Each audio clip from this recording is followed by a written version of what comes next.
Hello everybody, today we're going to be talking about the Justified One, our shop truck. It's a 66 C10 Chevy pickup truck, and it throws a lot of people because we got the dual headlight grill in here, and that's something that I really enjoy, and it's off of a 60 or 61 C10, so it kind of throws people off when they walk up and they're like, what year is it?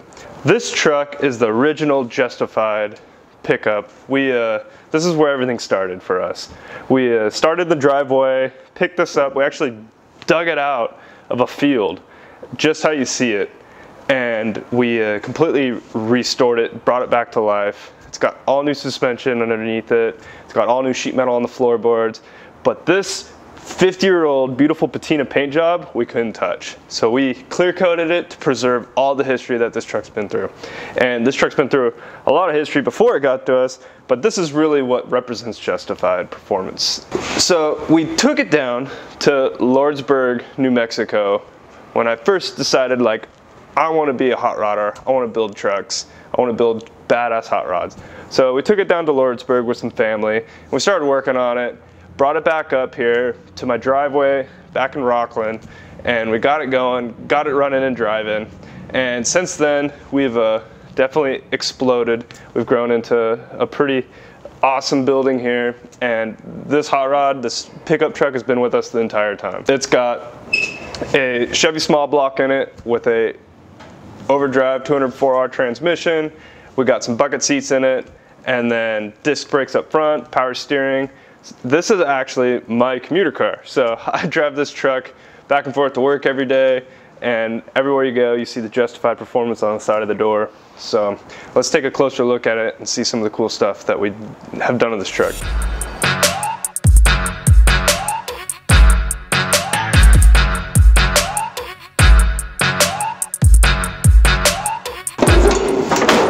So under the hood, nothing impressive, but this truck is my daily driver, so we didn't do anything too crazy to it. We got an aluminum 5-core radiator, and then old school chrome metal Brock valve covers, and then just a 4-barrel carburetor on it, and this is what we drive every day here. So electric fan, we got a CVF Racing V-belt system on the front of it. And then as you can see, the brake booster for our disc brake conversion kit that we did from CPP. It doesn't look like much, but this definitely gets the job done for what I need to be doing.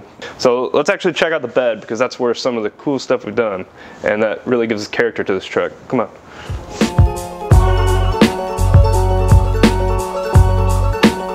So for several years, I drove around this truck with this 15-gallon beer keg, and that was my gas tank. So I used to fill up gas at the gas station, just got a keg chained to the back of the bed, you know. That's all I did. We redid the wood bed in it, reused some of the rusty strips, but did all new, brand new sheet metal underneath to kind of, like, you know, make sure it's secure, because this is actually a parts runner too. So whenever we need to, like, take a motor to the machine shop or whatever, we'll throw it in the back of this, cruise down to the machine shop. We went to Dino's Get Down. Me and Chuck Rush actually jumped in this and drove all the way to Phoenix. And, you know, we didn't want to stop for gas every couple hours, so we put a 20-gallon big ass tank underneath it, and that fuel cell is actually where we fill up now. So that's kind of hidden underneath the bed. But we kept the keg for kind of like aesthetics. Kind of a sad thing, actually. I had a 66 Coors keg that matched the year of the truck, and someone had snipped the chains and stole it from out in front of the shop one night.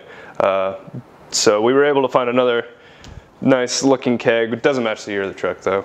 You can see the side of the door. It looks like this has been on the truck since the beginning, but we actually had that hand brushed on to make it look like it's an old school hot rod from back in the 60s. So take a look inside. We got some bucket seats. The longest low car shifter they sell with this thing, kind of gives it that tough hot rod look for it.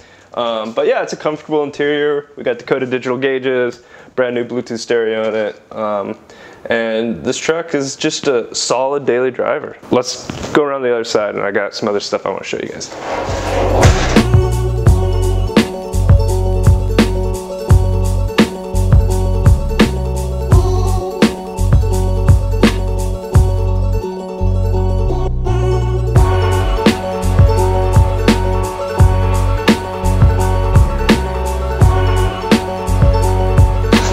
side fender, you can kind of see the history of this truck.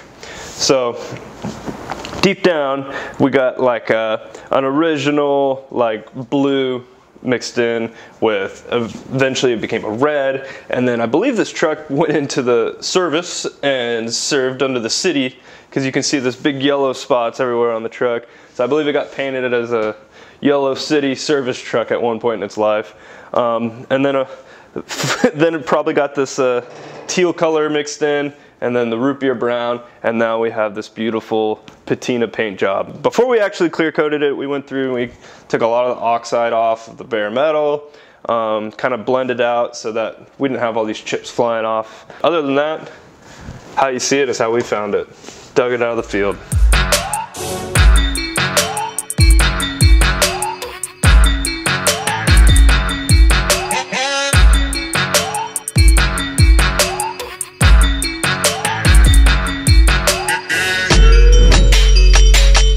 So wheels and tires on this, we got 15 by 10s. They're like mid 70s, late 70s Chevy pickup wheels. They're the wider ones, so that we had to kind of shove them up in there. Actually, the front fenders, all the body bolts, we had to shave the body bolts because every time you hit a dip, they kind of grind it a little bit.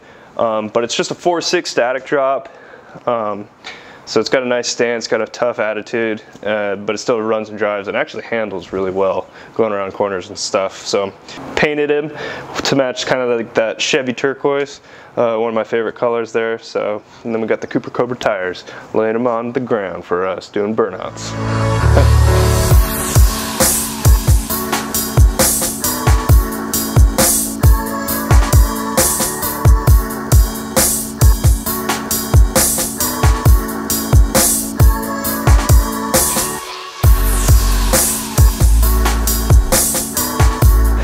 So I like to sit pretty low in the truck, you know, comfortable as we're daily driving.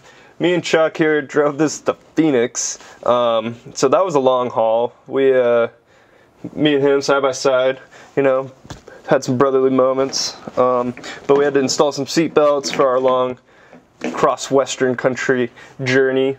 But yeah, the truck ran great. During the trip, we had to pull over in a Reeby's because our thermostat blew up. So that was fun, changing that in 107-degree weather. But yeah, I mean, we take this to every car show. We drive it to Reno all the time. You can see it at Good Guys down in Pleasanton. You'll see it at every Auburn Cruise night. Any other local car shows, you'll probably see me driving up in it because this is my means of transportation. So if you see us, make sure you stop and say hey, and tell us what you think about the truck. We love talking about it. But this is Shop Truck. It kind of surrounds the culture and what we represent here at Justified, and a lot of different things that are integrated into our company, and you can see that on the outside of this truck with all the paths that have been joined together under the Justified Performance name.